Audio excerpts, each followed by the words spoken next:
Good afternoon to all those who are watching. It is an absolute joy and privilege for me to be with you today on Mandela Day, a very special occasion for our country, a very special occasion for our people, where we remember perhaps the most celebrated human being of the 20th century, and a man who was instrumental in bringing our country to where it is today. Earlier today, when we started, we had a moment of silence for Mzinzi Mandela, ambassador to Denmark, who our nation lost this week, and may her soul rest in peace. We are going to have a conversation following up from the explosive conversation we had earlier. My thanks to Mpilo Shabangu, Tim Fish, Colette Solomon, Pumla Dlamini, and Reverend Annie as well, for giving such a holistic perspective from the ground of what this crisis looks like and what this crisis means for ordinary South Africans. Today, I'm very, very excited and overjoyed because I am between two giants.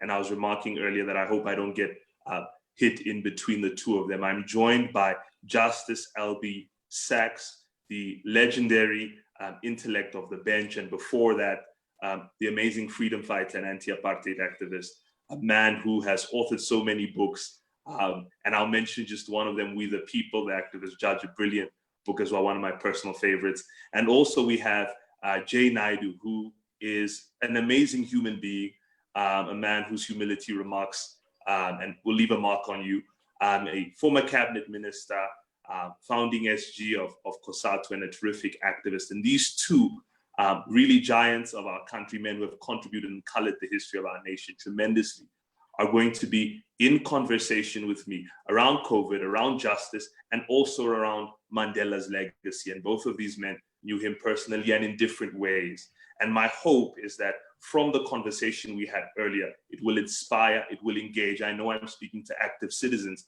but perhaps their knowledge, their insight, their intellect can give us something rich today. And both of these men are living libraries. So wherever you are on Facebook, you can put the hand clap emoji, or those watching on YouTube, to welcome our dearest and beloved legends, Judge Albie and Papa J. Naidoo. We're very, very happy to have you both. So without any further delay, I'm going to get straight into it. I want to begin with you, Judge Albie. And before coming to this present time, I want to take a step back.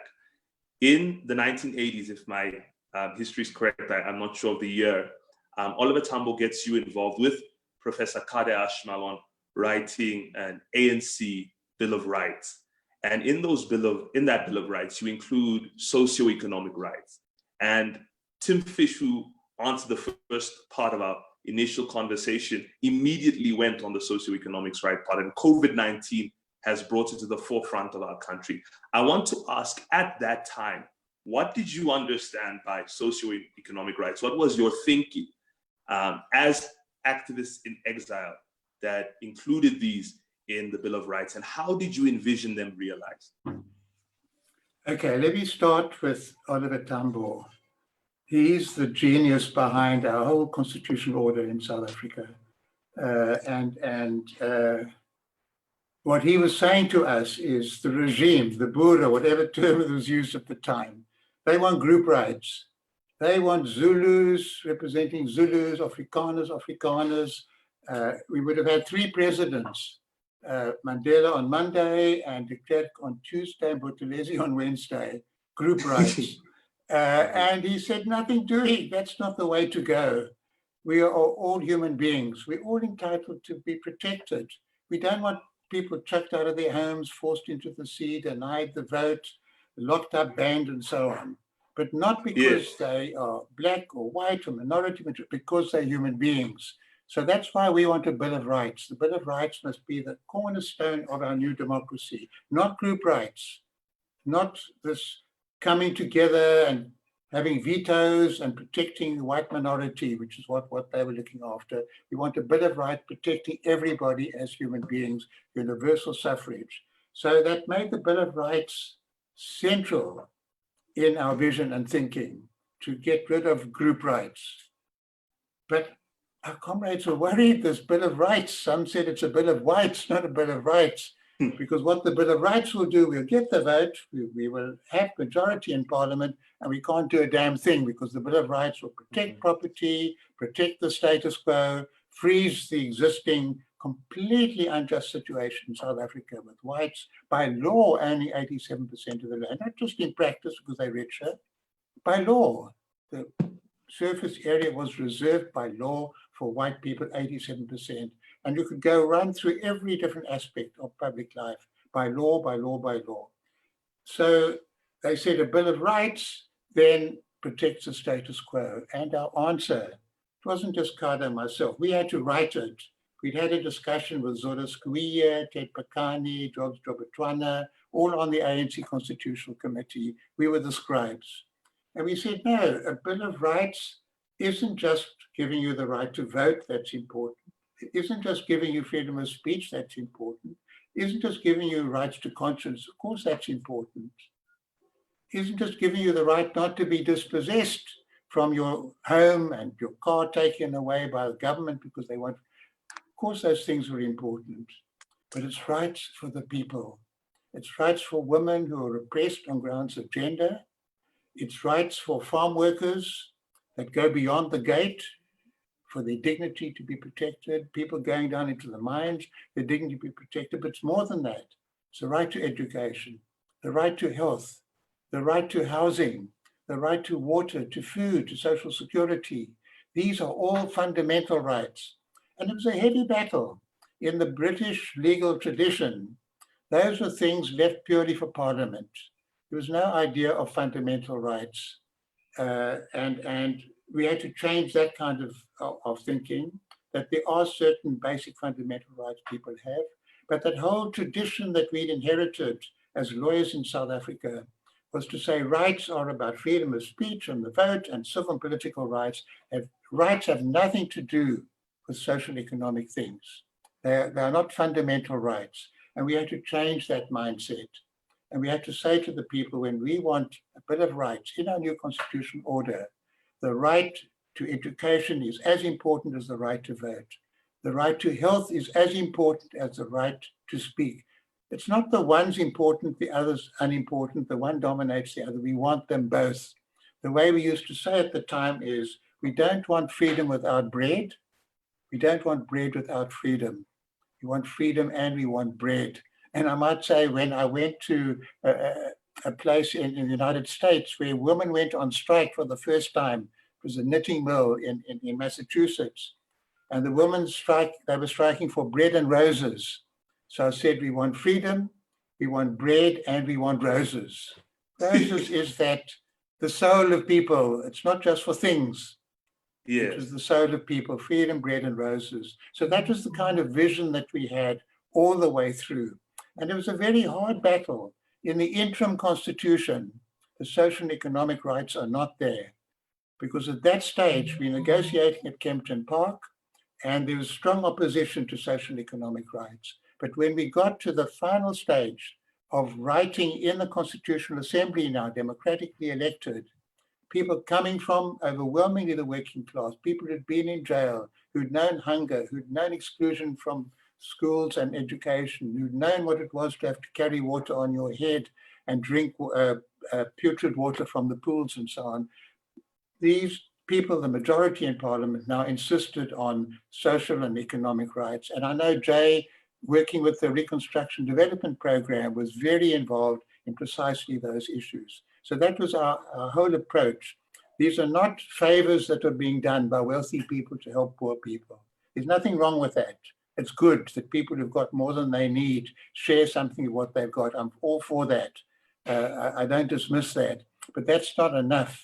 You need an obligation on the part of organized society to ensure that no one is left out of school, no one is left hungry, no one is left without the opportunities to develop their personality, their human bodies, the intellect, the imaginations. All of those things come into the concept of rights. And Carter and I, writing out the document in exile, I just lost my arm.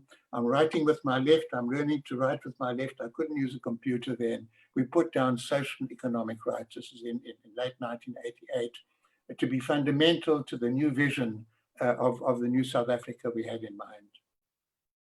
And here I want to bring you in, Papa J, as Judge Albie gave us the wonderful historical perspective, and even in his recent book, Oliver Tambo's Dream, mentions again that the DNA in our constitution is really that of former ANC President Oliver Tambo. You were part of the first cabinet and actually minister of the Reconstruction and Development Program.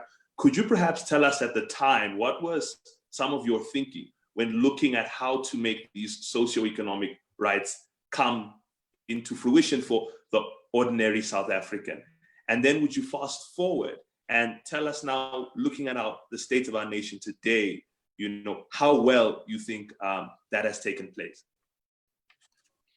Well, if you look back at the 80s, which was a period of very intense mass struggle that brought together the four pillars of struggle, whether that was the international sanctions campaign that the ANC was spearheading, the mass struggle within the country of mass organizations like the COSATU and the UDF, and the myriad of tens of thousands of organizations that existed that were representing and fighting struggles on the ground, to the armed struggle. And then, of course, for me, the issue was always that,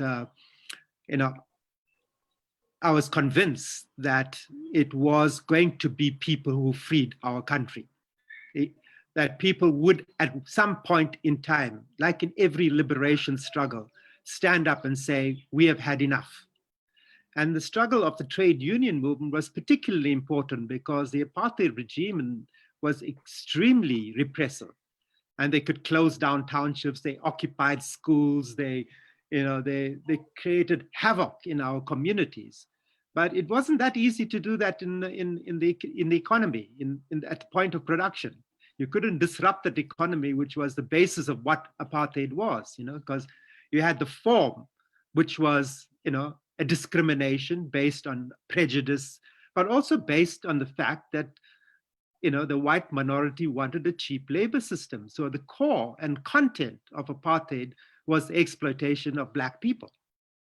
Discrimination was the means that was used. So, we understood in the trade union movement that the fight for freedom didn't end up with worker rights on the shop floor. Although that was the starting point.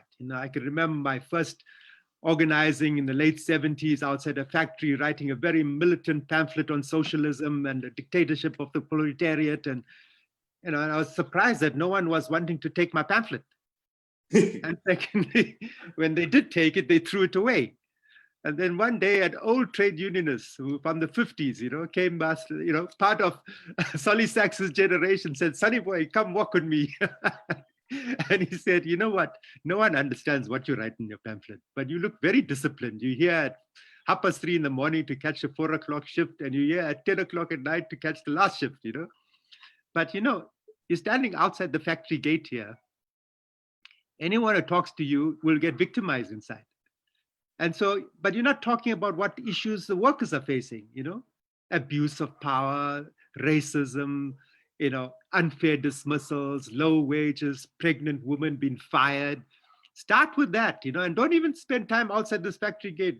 Go with the workers in your buses and go to their homes and communities and talk to them. That's where they will be able to share with you what they want." So I learned a lot. And this is sometimes what we don't understand as activists, because, we're all highly educated. We go into communities and we think we know what the communities want, even before they ask questions. And so a poor community will always look at you arriving in your car and your nice shoes and your nice clothes and think, "Oh, there's money. Let's just keep quiet and agree everything that they say. And at least we'll have something." But communities are very complicated. There are as many gatekeepers in a community as you have in a political organization like the ANC or the DA or any organization. So I think that we understood that at some point, that was the Achilles heel of the apartheid state. And so what we created was a powerful movement based in the factories, not based in leadership, sitting in offices like at the head office of COSATU, And that's what created a stalemate. And that was the same approach of Oliver Tambo and the entire leadership, like Albie, Sachs, and Nelson Mandela, that we are not leaders, that we are fighting for power for ourselves. We are servant leaders. We are just an instrument of the people. That's something that's been forgotten. We don't have a right to leadership. We have to earn the right to leadership. And I think that's what created the conditions. And the union movement understood that. You know, we had been negotiating for at least a decade with people who were implacably opposed to us and saw us as communists and socialists and whatever else. But at the end of the day, understood they have to negotiate with us. So the negotiations took place in a context where both sides realized the alternative to negotiations was a racial civil war, in which no one would be beneficiaries, no one would benefit from that, no one would win from that. And that still remains the political miracle that we have today. So, you know, the question really is, at that point, we said, it's all very good that we one gigantic tent where everyone, whether you're a capitalist or a socialist or a communist or a person from religion or a person that's trade unionist or whatever you are, we can agree on one thing, a simple thing. And this is the basis of successful global struggles that you need to understand today as a generation. What was that? One person, one vote in a democratic, non-sexist, non-racial South Africa. Now, anyone can agree to that. Now, how do you mobilize people? And that was the basis of building, I think, the most successful global struggle of the 20th century that produced the most famous prisoner of the 20th century, which was Nelson Mandela. And we understood that. But our goal as a trade union movement wasn't just to see ANC and Nelson Mandela as the president of South Africa. Of course, that was a goal in itself. But what would that mean to people was the more important thing. And that's why from the union movement emerged the thing that we can all agree to fight apartheid, but the big question, what replaces apartheid? And that's where the reconstruction and development program came from. Initially, it was just a pact between the labor movement and the ANC and the SACP and mass organizations, but it morphed into a program. Now, whether that was a good thing or not, it became a huge program. And without the detail of what the specific things we had to do. And so the basis of social and economic rights was in that context, that the right to freedom had to mean about bread and freedom and roses. It had to mean everything. An equitable share of the wealth of our country and a participation and ownership of that wealth by all who lived in it, black and white. And that was the basis of the democracy. Now, a constitution was written by luminaries such as Albie Sachs and Kader Asmal and Zola Square, and they were people that were specialized in that. I was just a humble trade unionist. But the fact of the matter is that paper accepts anything written on it. Question is, how do you implement it? How do you execute it? And that's the conversation we need to have today in your generation. It's to see to the extent to which we have succeeded in achieving these rights and the extent to which we have fallen by the wayside and why we have fallen by the wayside. And I think the COVID-19 has revealed the deep disjuncture between what we dreamed to deliver and what exists today. And this accentuated the differences, not just in South Africa, but the world. You cannot have a world in which 1% of the population or 0.001% of the population owns more than half of humanity, 3.5 billion. We cannot have a situation where we continue to exploit our resources on Mother Earth far beyond its ability to rehabilitate itself.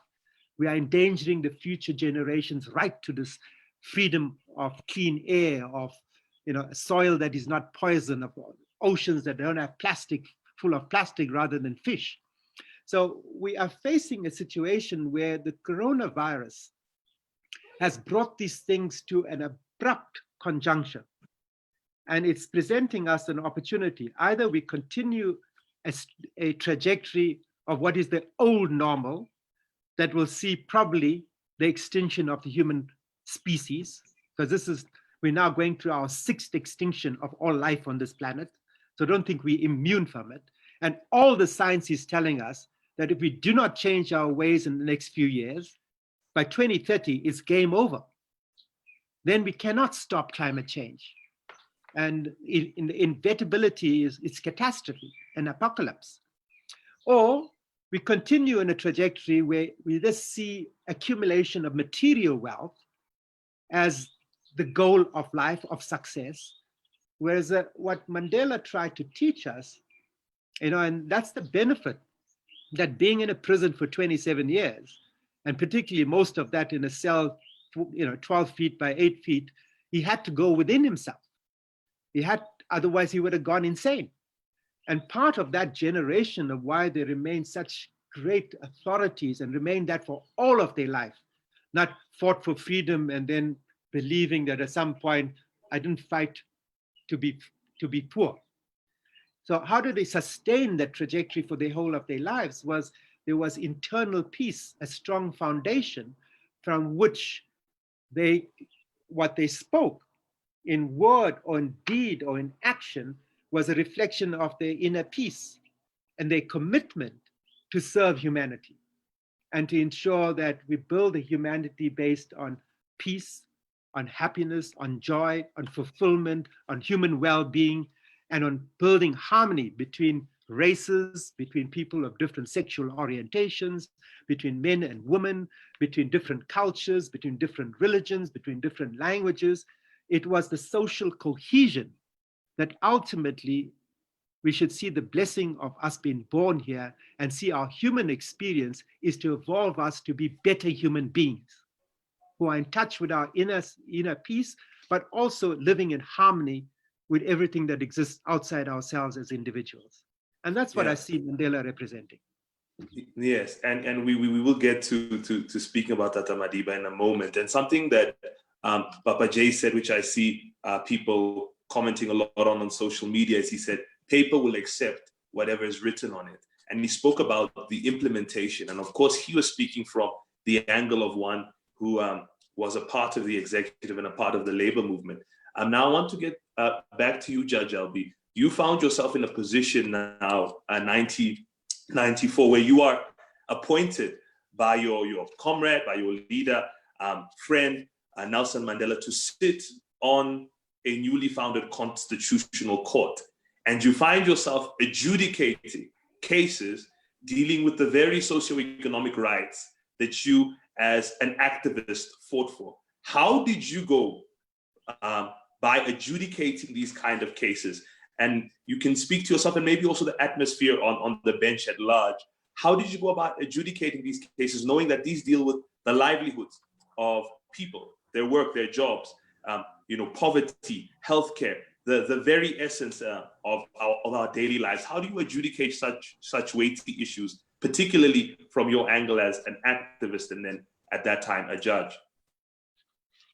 Okay, let me tell you through a story. I've become a big storyteller now these days, but we're about to go into court. It's the Treatment Action Campaign case. TAC, Zaki Ahmed and the others, had brought the case to get access to nevirapine for women living with HIV about to give birth. And the government had restricted the access to only 2 sites in each of the 9 provinces for 2 years. And the women were clamoring for it. The doctors wanted to give it. It was safe and it would be free. And the government said, no, we restrict it to these 2 sites only. And we're about to go into court. And my colleague, Sandile Ngobo, said, Albie, would you like a handkerchief? And he takes a handkerchief out of his pocket, offers it to me. I said, it's okay, Sandile, I'm okay today. And the background to that story was I'd given a talk at Harvard University a couple of weeks earlier about a case of a Mr. Hoffman who was applying for a job as a steward on South African Airways, and SAA refused because he passed all the tests with flying colours, but he was HIV positive. And they said, we'll give you a job on the ground. He said, no, I want to pour coffee. Don't discriminate against me. And the High Court found, when he challenged that, it was reasonable. It came to us. And Sandile Ngobo actually gave the judgment in the court.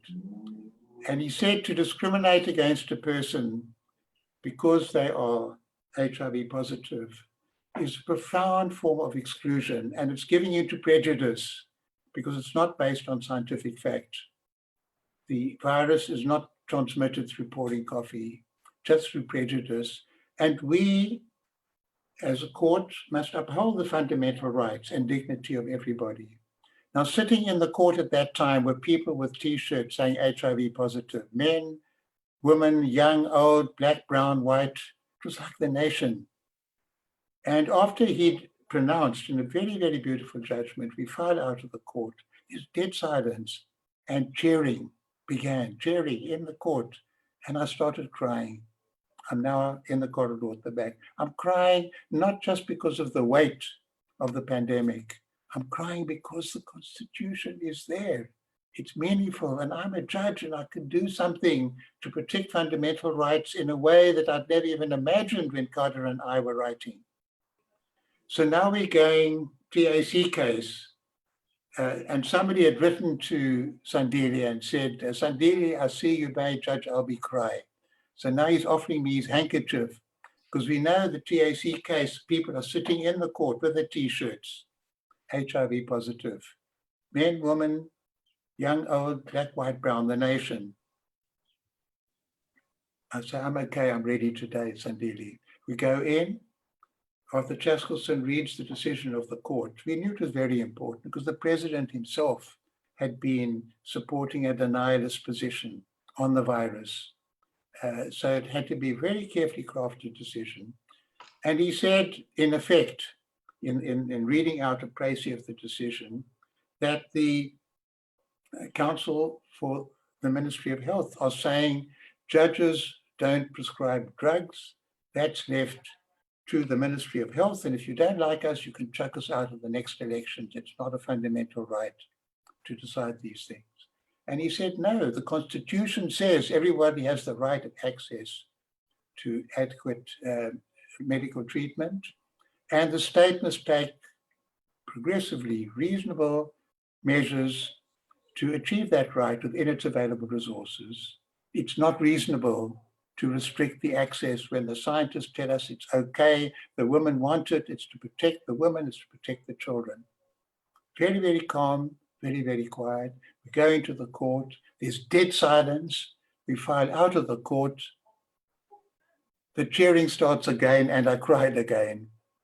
Now, I mentioned that it was the tears of a judge feeling, if it wasn't for this Constitution, we wouldn't have been able to do that.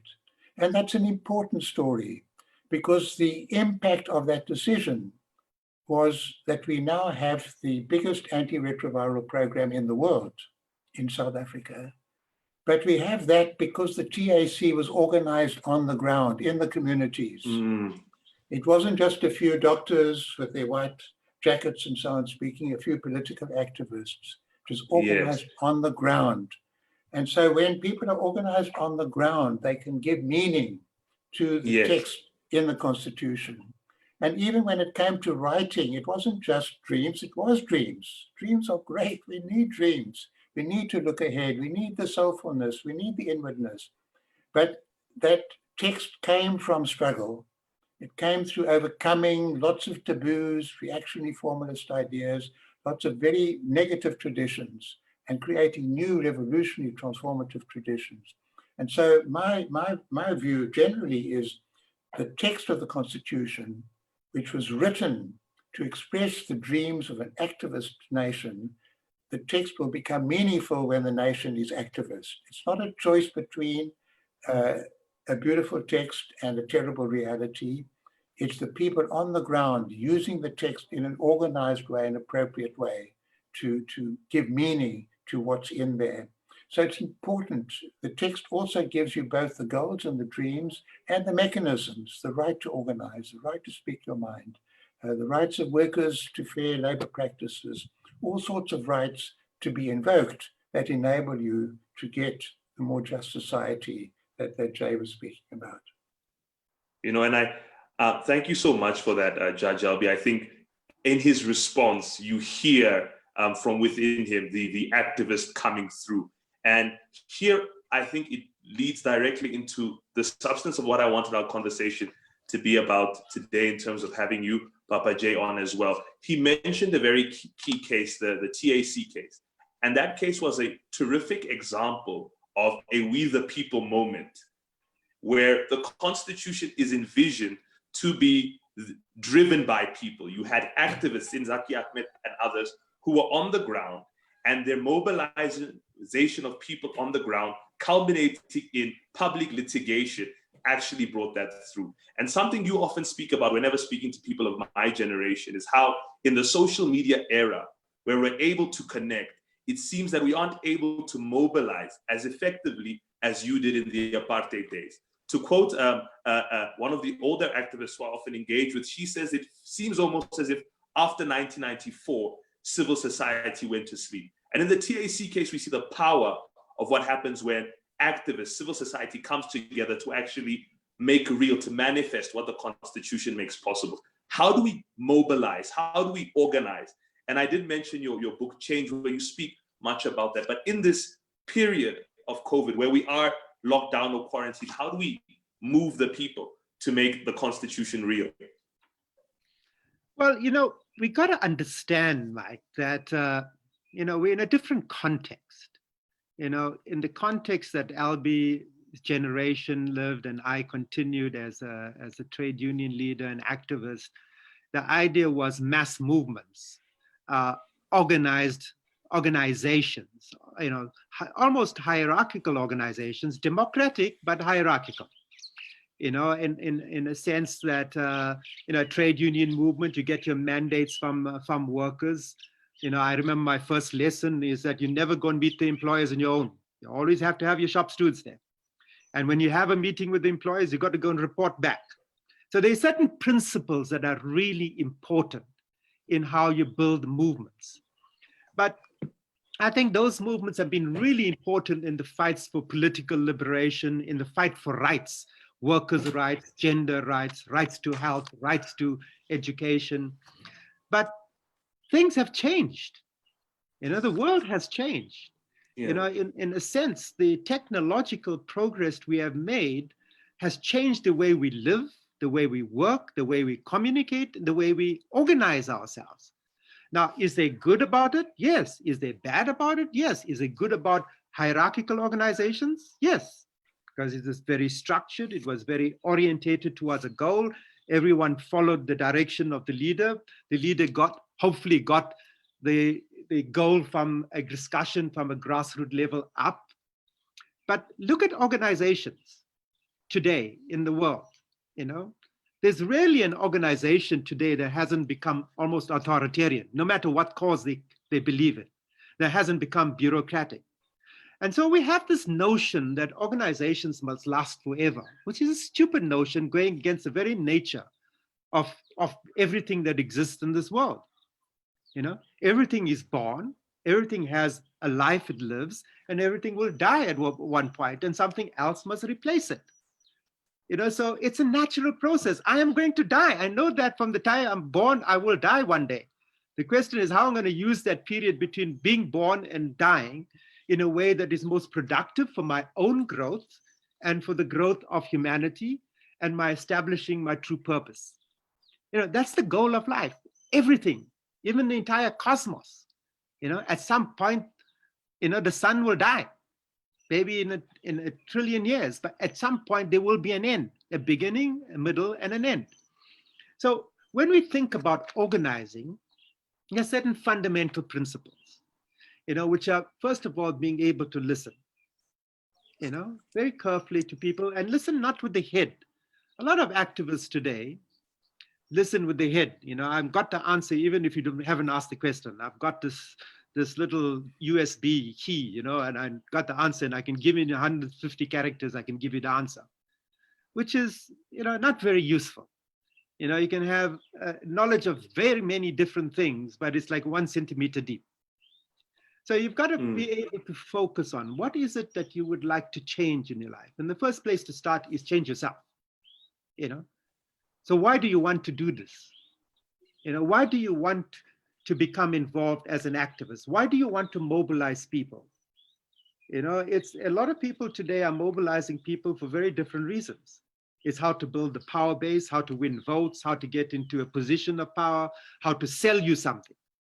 You know, so what is the social justice about? You know, what is human dignity about? You know, what are the freedoms we're fighting for? You know, it's like today in the United States, they're fighting for the freedom not to wear a mask. It's a stupid notion then, because your freedom is endangering the lives of other people. So there's sometimes you got to think about why you're fighting for a particular goal or a particular vision or a particular right. And I don't think it's my duty to prescribe to you as a generation, because each generation will find its own struggle, its own way of fighting things, its own vision, its own strategy. And increasingly young people don't trust us, my generation and Albie's generation. They don't trust us because we've lied too often to them. You know, we've disappointed them. We've broken so many promises. You know, and I'm not talking about just South Africa, I'm talking about the whole world.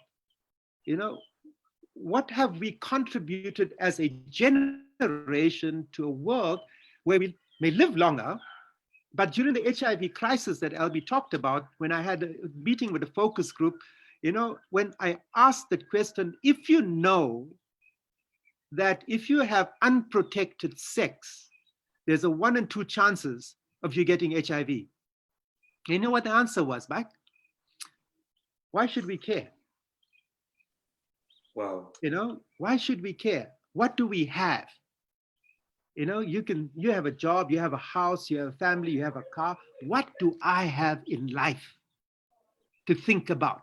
And anyway, even if I did get HIV, you fought a good battle to get us ARVs.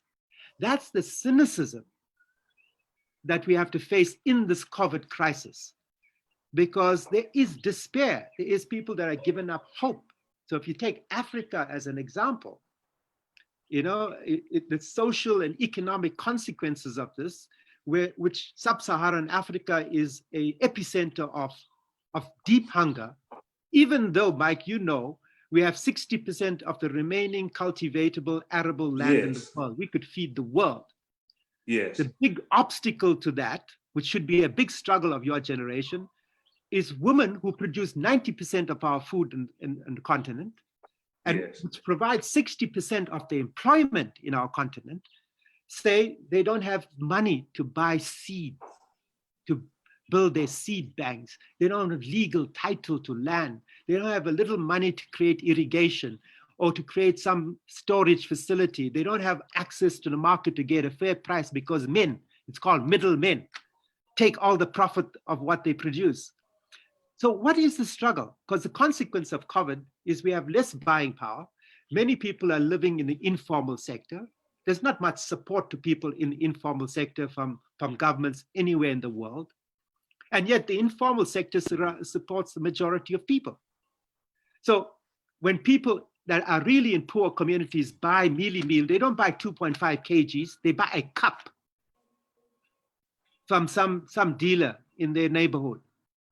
And if they have no money, they can't buy that cup. I've been in communities where a mother has to choose which child to feed and which child not to feed.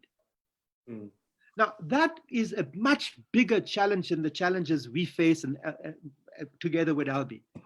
In our days, the struggle was clearly defined, black and white, justice and injustice. Today, it's full of gray. So young people are saying today, you know what?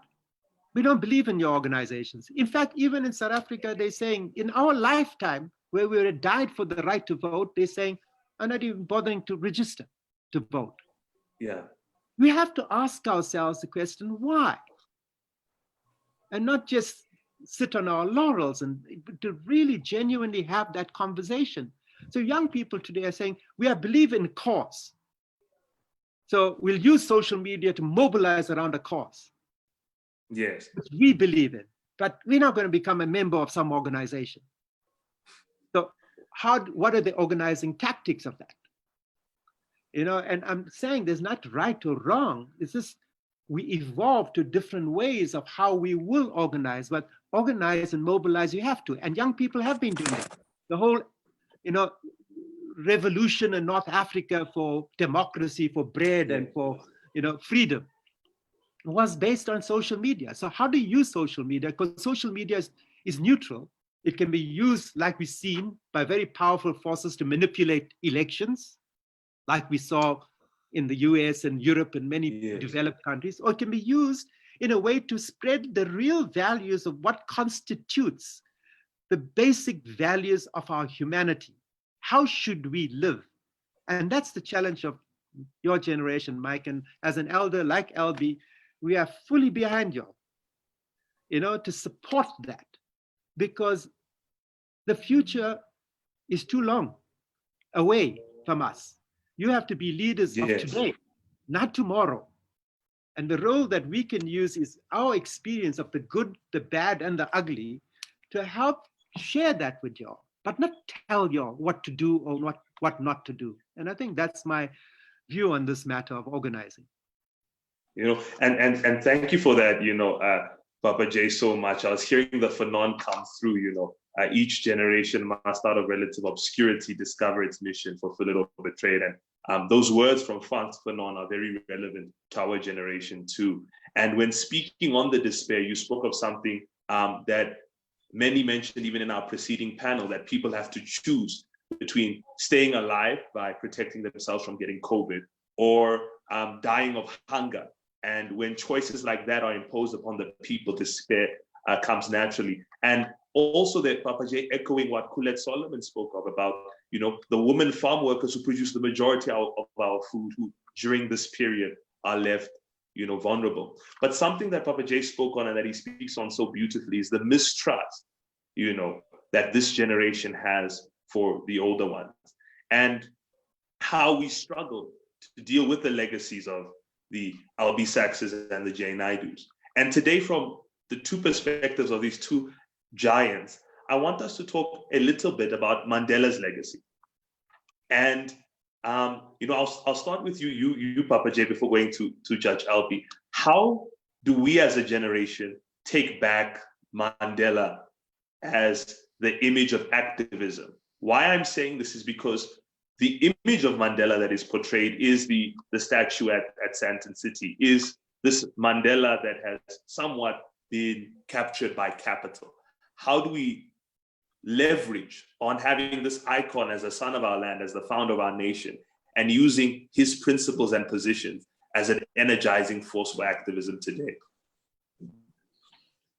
Well, you have to look at Mandela in the arc of his life, this is why we celebrate 67 minutes of active participation in struggle for social justice.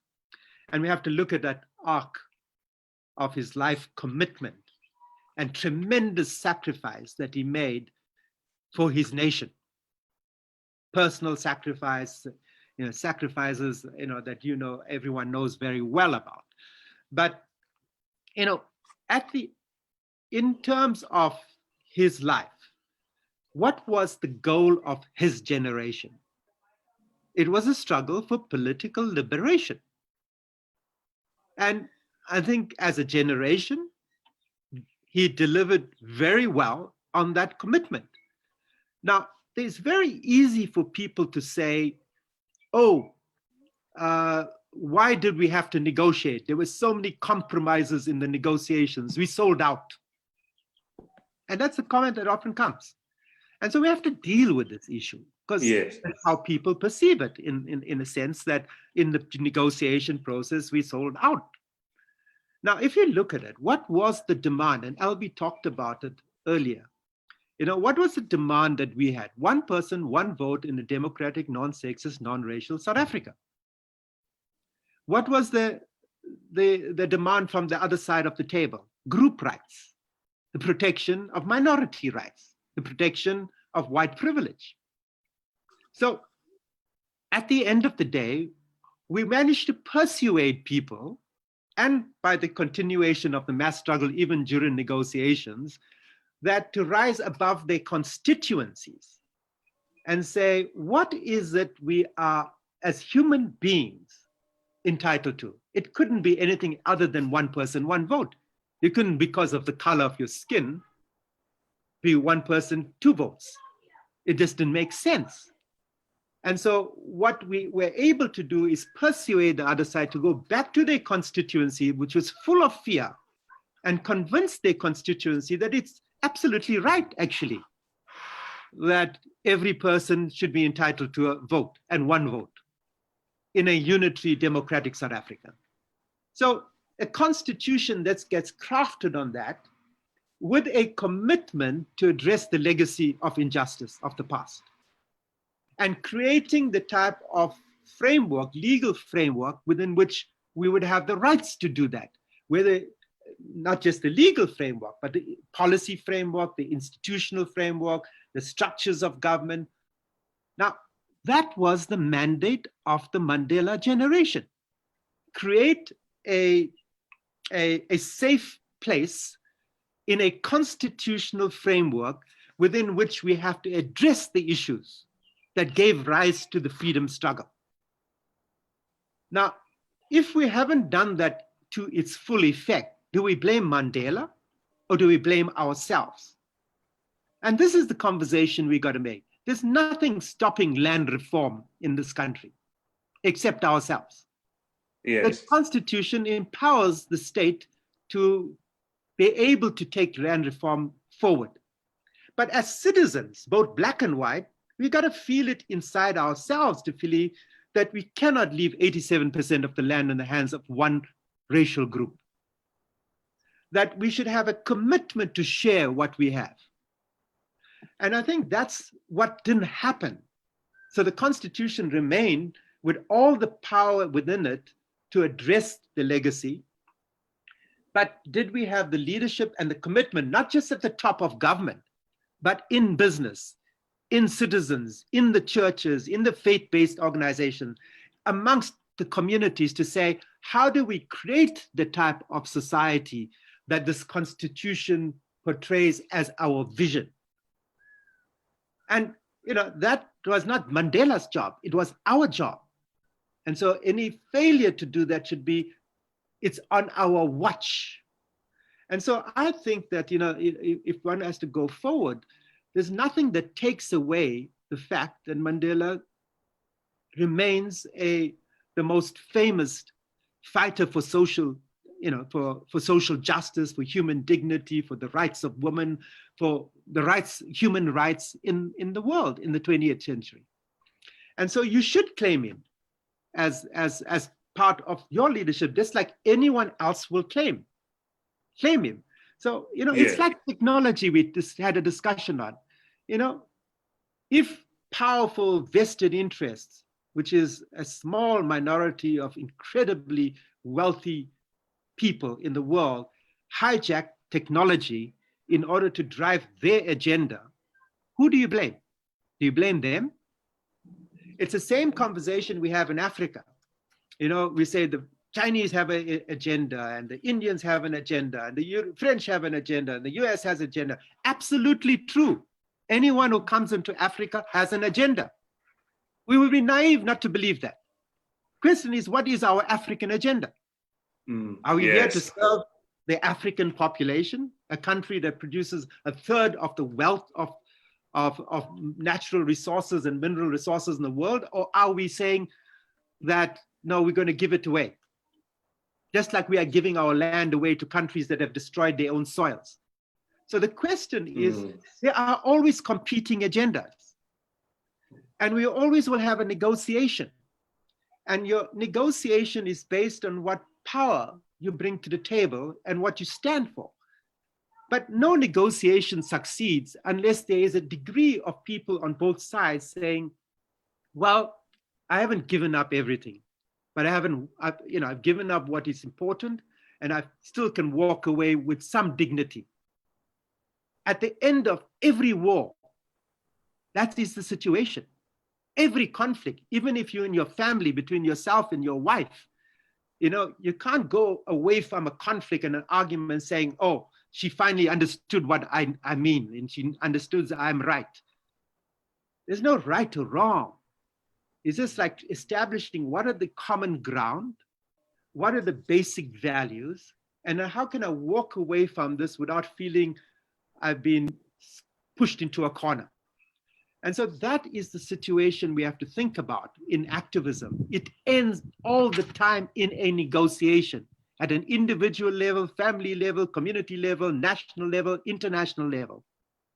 Always there's got to be negotiations. And just how do you approach that? How do you mobilize around that? And how do you effect a solution that takes us to a better place? Maybe not to the goal that we have, but a better place. So if you look at the trade union movement, there's no country in the world that can claim we have won a living wage, but they still fight for a living wage. And it's been decades we've been fighting for a living wage. And that's why we got to cease struggle. Each generation has got to take it one step higher. Question is, where do you take this democracy that we have? Beautiful, beautiful. And I see people commenting that Papa J took us to church there. And so now we're going to go into Judge Albie. And another comment that was said earlier is that Judge Albie is in the anointing of parables, meaning that he's telling us parables. Judge Albie, something Papa J mentioned was that you have to look at Mandela through the arc of his life. And could you perhaps tell us, as you did experience Mandela, the freedom fighter, Mandela, the lawyer at the time, you were at the bar in Cape Town as well, you experienced Mandela, the imprisoned freedom fighter, and then Mandela, the man who has come out of prison, then eventually Mandela, the president, and you are on the bench and sometimes ruling against him. So could you tell us a little bit about Mandela in these different settings, and even his friendship with, the architect of our constitution, President Oliver Tambo? I'll start with that. It was more than a friendship. It was an astonishing and a very beautiful connection between two people who loved each other. They were law partners. It was more than that. They were very different. OR, a little more cerebral, a little more inward thinking, less impulsive, very, very, very thoughtful, deeply thoughtful, and deeply religious. He was about to be ordained as an Anglican minister in December 1956, and he's going to marry Adelaide. And boom, the treason trial, he's arrested. He goes, where does he go? To the Old Fort prison, where the Constitutional Court is today. He sets up a choir, and he says, Providence has got a different role for me. It's not to be an ordained minister. Madiba was always very cautious about his religious beliefs. My sense is he was basically a humanist, deeply spiritual in nature, but not identified with any particular theology. I don't know. But he was a boxer. At one stage in his life, a bit of a womanizer. He was, O.R. spoke about him. He said he was very appealing to young people because his impatience corresponded to their impatience. Now, O.R. himself wouldn't be impatient like that, and very attractive to women, just as a personality. So here were these two very different people. Madiba coming from almost royalty in the Sabata family, and O.R. coming from a very poor family, both from the Eastern Cape. And yet they were like brothers. And working together as lawyers, the first black legal firm, and deciding who's going to go into jail and who's going to stay at the office. These are some of the decisions they'd have at a professional meeting. And eventually they got Godfrey Peachy to come and work for them because they were both going to jail. And he had to look after the office as part of their legal practice. And then the decision is taken. Mandela, earlier on, will lead the Defiance of Unjust Laws campaign. And lo and behold, Albie Sachs has a connection. Why? Volunteer number one in the Defiance of Unjust Laws campaign 1952, certain Nelson Rolihlahla Mandela, volunteer number 864 or something like that, 8,432 is Albie Sachs. So I often ask the question, what's the one good thing apartheid did? And the audience gets a little bit nervous. The one good thing apartheid did, it created anti-apartheid. The only good thing it did. If it hadn't been for that, I'd never have met Madiba. But he was volunteer number 1. I was volunteer number 8,432. He was my leader. We were connected up in that way. And I'm very proud of that connection, although I didn't even know him. I used to go as a law student, second, third year law student. Whenever I went to Joburg, I would visit the offices of Mandela and Tambo and Mandela, and Tambo, just out of respect. And Ruth Mampati would come to the door. He would welcome this young white comrade. Everybody's black there. This young white comrade comes in, just paying respects. Offer me a cup of tea, and then either Mandela or Tambo would spend 2 minutes with me. How's the struggle going in Cape Town? And he always said the struggle's going well. But they gave me such an embrace of welcome. You're in the struggle. If you are supporting us in our struggle, then you are most welcome. It was important for me. Not that I was going there for that, I was going to pay my respect. The next time I meet Madiba is years later, and it's deep in the underground. It was literally underground. I have to switch off the phone here.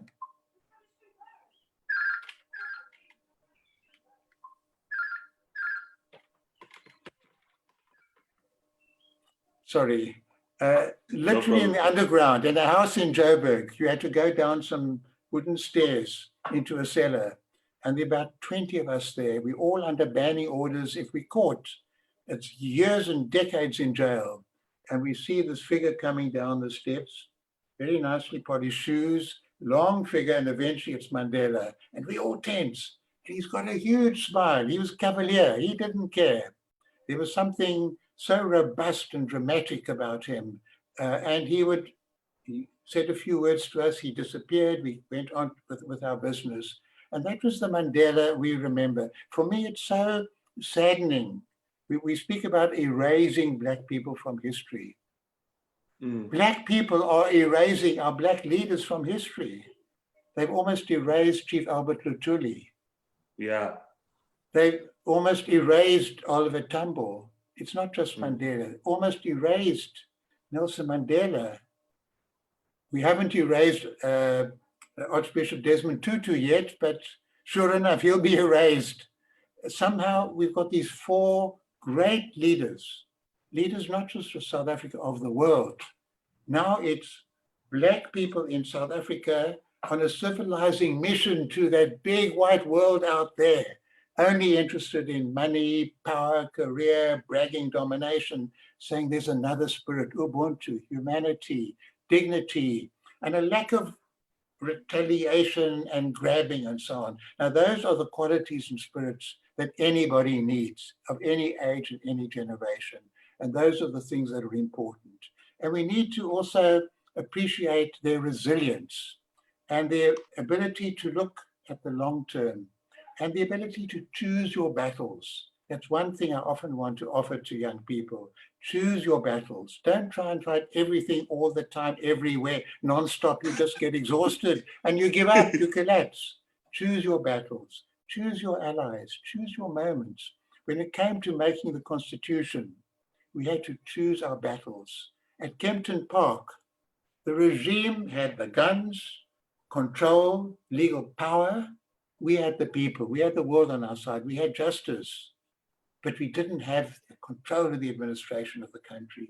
We had to destroy the control of the administration, control of the army, control of the police force. We had to give votes to everybody, one person, one vote. Non-racial, non-sexist society, democratic society. That was our liberation mechanism. It wasn't liberation in itself. And we had the 2-stage process of constitution making. So when we were relatively weak in the constitution making, we negotiated to get elections, to reconstitute the negotiating forum now, Parliament, And that's overwhelmingly Black people, overwhelmingly people who'd suffered, overwhelmingly people from the people, but with a larger vision that Jay has spoken about, the vision of we want a nation, we want a country, we want everybody to feel respected. That's our goal. We believe in that.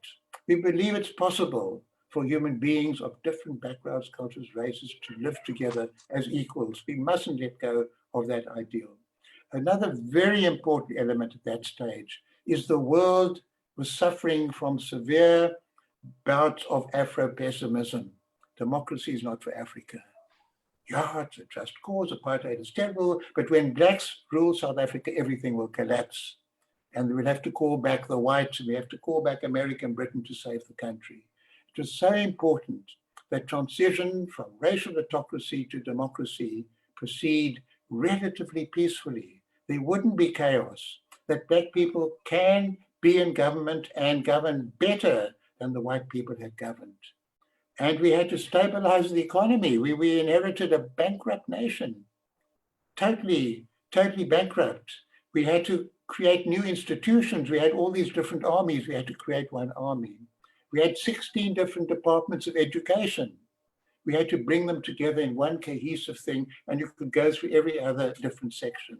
So there was an enormous amount of institutional reconstruction that was necessary, also mental reconstruction. When Madiba put on his, was it number 6 jersey, World Cup, he didn't have a mandate from the ANC. He was now the president acting, but as it turned out, he was right. He was doing this not to suck up to the whites. He was doing this because he knew out there in the army with the guns, out there in the administration with power to sabotage and undermine everything, were Afrikaans-speaking whites who could have brought down everything and produced chaos in this country. And he was saying, we are going to be one nation. I'll put on this jersey. He was using his his head in a very, very clever way to disarm people who had the potential to destroy everything we were doing. I agree with Jay that we haven't done nearly enough to use the possibilities and mechanisms that were entrusted to the new generation. I wish I could say the young people now were pure and beautiful, and young people are not after motor cars and watches and beautiful shoes, but young people are not interested in power. I wish I could say that. I can't say that. But I'm meeting loads and loads of young people who are very idealistic, who are very cheeky, and I love that, who feel they are woke. I love that. We were the woke people of our generation. And Jay, can I say also, you're not just speaking to Mike, you're speaking to me. It's thrilling for me to hear the energy, the spirit, and it's a reminder that we belong to a marvelous generation. We had ugly people in our ranks, people who did terrible things, and we had people who were kind of mixed, but we also had lots of beautiful people. And we need the beautiful people, and they were beautiful then, and we've got to find beautiful people today. I don't just mean handsome and smart, but people with lovely souls and a good spirit and that kind of energy, and they'll find it's actually fun. It's fun. There's too much bleakness. There's too much dourness. We beat up on ourselves too much. We're losing the music. We're losing the spring. We're losing the hopefulness that was so important then. So thank you, I can say, Mike. These are just some things that I pick up. Recover Mandela, the revolutionary. The revolutionary with soul, with spirit, with humanity, with a sense of fun, thoughtfulness, with style. I'm wearing a Mandela shirt. I love it. He was told when he was president, de Klerk sent him a message, Mr. President, I think he said, you must wear a top hat and tails. That's the one president from the old regime thinking he's being kind, passing on. And Mandela said, no, I want to be me. So he wore an ordinary suit. He invented this kind of shirt to be himself. And it's in that sense to be ourselves with spirit, with humanity, with warmth, with style. I think these are the things that we can learn from the Albert Lutulis and the Oliver Tambos and the Mandelas and the Tutus. And also we can learn it from the Albertinas and the Helen Josephs and the many others Lillian Ngoy's and others who also made enormous contributions. Wow, Judge Albie, I'm seeing on social media people are pointing out that you have pushed some people to tears. And you remind me of the verse, the beautiful people are not born yet, but as you pointed out, some of them are here.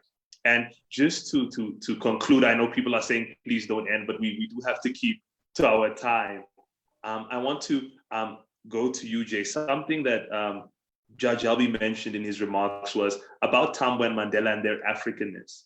And, you know, Judge Albie speaks often about how Tambo would be in Mozambique and Zambia, and this very Pan-African figure, even during the struggle on the front line states. And he spoke of how Mandela and the South African story really disproved the world, showing that African people can govern. And something we as young people and many people in our network have been talking about is how the pandemic presents an opportunity for us to reignite the Pan-Africanism that once covered this continent, because COVID does cross borders. So how do you see us exploiting this opportunity? What are your thoughts, if you have thought, as to how we can use this moment to foster a new Pan-Africanism?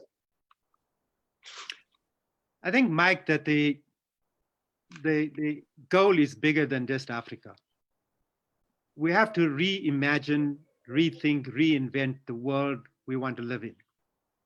And what is that world looking like? And the world has changed forever. There are some people talking about going back to normal, the old normal. But the old normal is what brought us into this mess. You know, the slaughter of millions of species, the plundering of our continent's resources, the inequality, the poverty, you know, the exclusion, the concentration of wealth, the goal being power, you know, and accumulation of material resources and material possessions. And I think that world cannot exist in the future. So the question really that faces your generation is to see that every crisis, it was the crisis of apartheid that created the opportunity for us to rethink and build an anti-apartheid movement, like Albie says. Mm-hmm. So we're facing a crisis today. Are we going to go back to the old normal, which in terms of science is telling us is something that is unsustainable, or are we going to rethink what is the world we want to leave to the future generations? And that's why we've got to start thinking with a head that says, certainly the ecology is the core of everything that gives us life. If we do not have clean air, we will die. If we do not have clean drinking water, we will die. If we do not have soil that can produce food that is healthy and nutritious, we will die. If we continue to poison our rivers and pour plastic into our oceans, it will kill all the fish and millions will die. So is that the world we want to leave to a future generation? So the question really is, in this period of COVID, it's created a crisis for us to rethink and reimagine and to reorganize the world we want. Now, there are communities and initiatives and organizations doing that, even governments doing that in different parts of the world. You know, so how do we get out of fossil fuels? Because we think that particularly in Africa, we have 300 days of sunshine a year. So why don't we invest in renewable energy that will preserve the environment, create tens of thousands of jobs, and it's clean energy. And it's not energy, it's energy that can be used in even remote villages without any infrastructure. You know, there's this organization called Barefoot College in India that trains rural women from India and now from Africa, even that are completely illiterate, to make solar panels. Wow. And to create employment for them, creating solar panels, not waiting for some electricity company to put a line to their hut. So how do we, as young people today, and Africa, half of young people in Africa are under 25, and by the end of this century, the greatest concentration of young people is going to be in this continent. And young people are the drivers of change. It's not Yes. me that are going to lead the change and go back into the trenches. It's people your generation and even younger. It's the Greta Thunbergs and the millions of others like her that are leading the change. It's indigenous communities that see themselves as part of nature rather than apart from nature that are leading the charge to protect our environment. And so I think that it's really important that young people say, in terms of energy, because 700 million people in Africa, half its population don't have access to clean energy. What is the energy policy we need? It's got to be clean energy. So the same thing with land. It's how do we produce food to address hunger? Now, there are a whole range of mechanisms that say that industrialized, chemical-driven agriculture, which is using high levels of pesticides, herbicides, fertilizer, are unnatural. It's killing the soil. And if we kill the soil, we're killing humanity. Because in that 30 inches of soil that covers this planet, if we lose that, it's the organisms in that soil that make it alive to produce the nutrients that produce food that is healthy, that develops the human potential. It's not junk food. Junk food gives you calories, but doesn't develop you as a human being. It in fact weakens the constitution. And intergenerationally, if you look at certain countries that survive on junk food, they are getting weaker and weaker intellectually, mentally, physically. So for me, food is a medicine. Yes. So if you look at it as a medicine, and this is how it was looked at in Africa. Africa is the birthplace of humanity. It has the most ancient wisdoms here.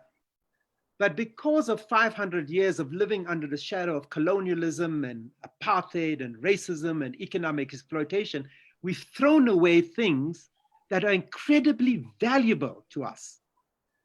Because in those days, in these communities, they lived, you asked them where God was.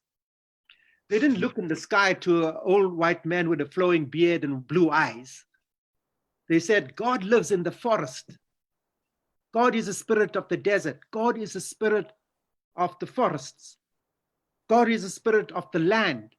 And therefore, I've got to respect it. I've got to regard it as sacred. I cannot put poison into it. I cannot abuse it.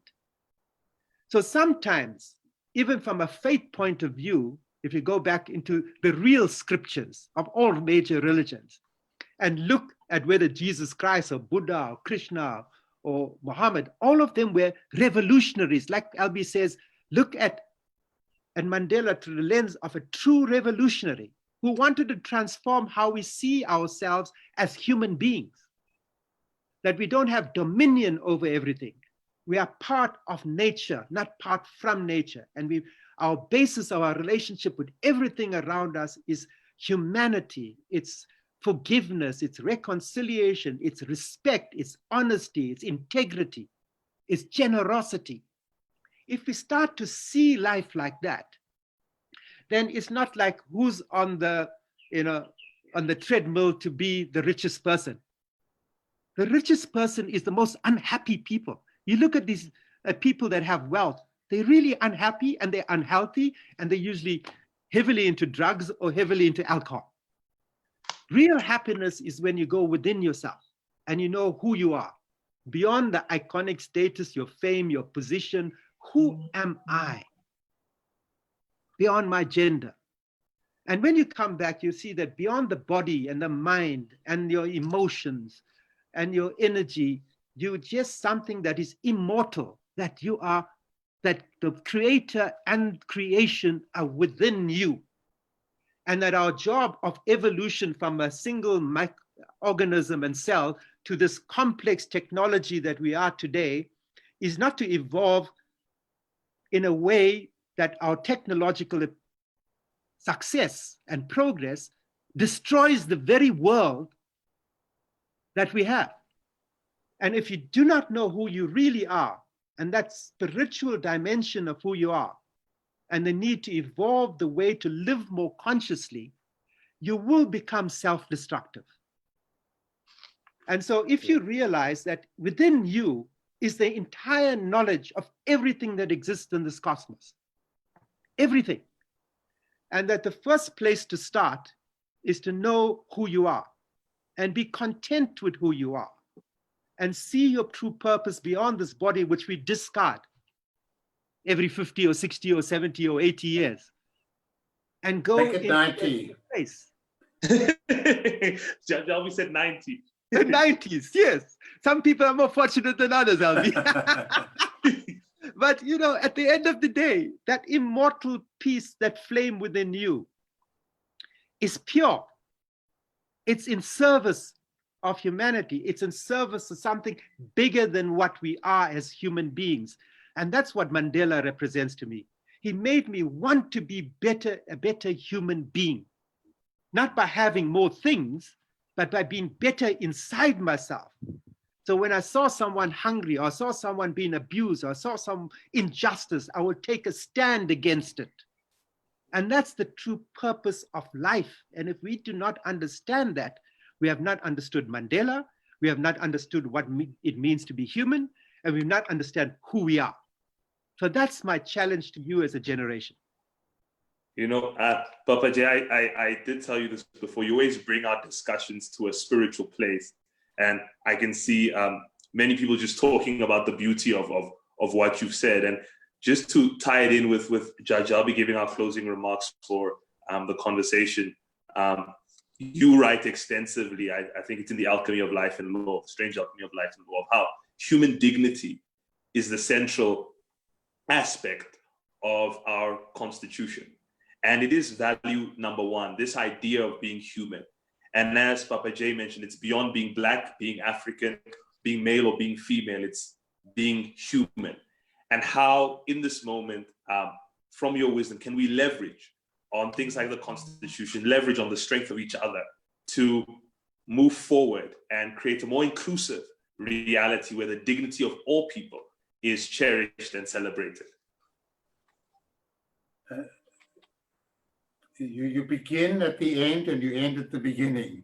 And I'm going to suggest we end at the beginning, the preamble to the Constitution. Yeah. Because it's deliberately not written as Article 1, 2, 3, 4. It's written in a poetic, we, the people of South Africa, and so on. Yeah. And it captures the kind of themes of humanity, of dignity, of purpose, of locating ourselves in history, but also locating ourselves, if you like, in the cosmos, in a very meaningful way. Everybody counts, everybody matters, everybody has a contribution to make, and everybody, we look into ourselves, who am I, but also asking the question, who are we? The multiple eyes around the world, eyes with a dot at the end. Who are we? How do we connect up with each other? And in that sense, the Constitution Hill itself as a symbol, as a place, as a space, is so powerful and so strong. That place of humiliation, of degradation, of the Tauza dance, where people, Black prisoners in number 4 prison would have to jump up naked in the air and bend over backwards to show they weren't smuggling anything in their rectums. That place now is the center of the protection of fundamental rights of everybody. We're turning the sword into plowshares, the negativity into positivity. And we can do that as a nation, as a people. We can do that as individuals, finding how we can transform ourselves through taking that negative energy and making it something positive. For me, one of the, and I'd like to conclude with this, the themes that emerges in terms of the COVID-19 that encapsulates and summarizes so much will be the question of the vaccine. The vaccine. Yes. Will the vaccine be an element that Donald Trump can use to get back into office in November 19, that people who are the farmers, the pharmaceutical companies can capture and make their big fortunes even bigger? Or will the vaccine be something that every human being on earth has a right to? And more than that, every human being on earth has a duty to have the vaccine. Because if only some people are vaccinated and others are not, the others will continue to carry the virus with them. Like the wearing of masks, the immunization programs, depend upon that sense of all the multiple individual eyes use their freedom to choose to understand the importance of not using the freedom against the others, not the freedom to transmit the germs, and the viruses and so on, but the freedom to associate with others in a collective approach, voluntarily and freely to do so, not because you are commanded to do so, because you believe and you understand its history to do so. How will this vaccine now, will it become like the food and water of humanity for protection of humanity, or will it become something put in bottles and capsules to enrich other people further? And humanity has to make those choices soon. And humanity will make those choices depending very much on what the peoples of the different countries demand. And on that final note, where Judge Albie begins so beautifully by restating the preamble, we the people, quoting Isaiah, turning swords into plowshares and spears into pruning hooks.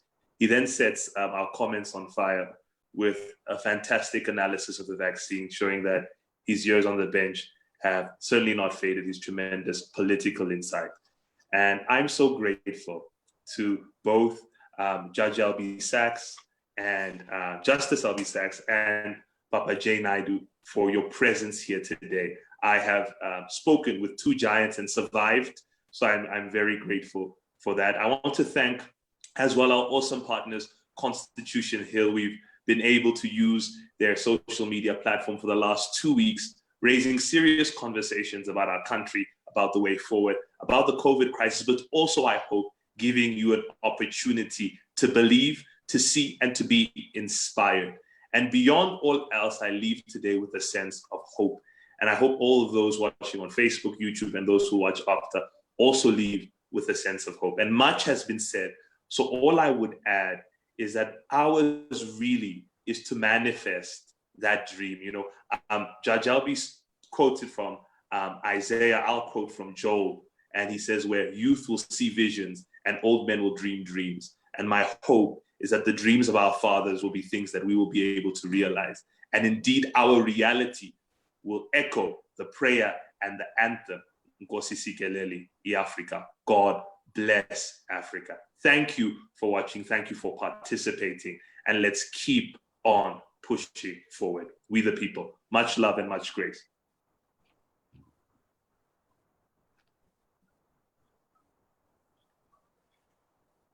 Thank you, Rita. Be there. All right. So, Papa J, Judge Albie, we are no longer live. So thank you so much, Judge Albie. That was quite something. And Jay, it's fantastic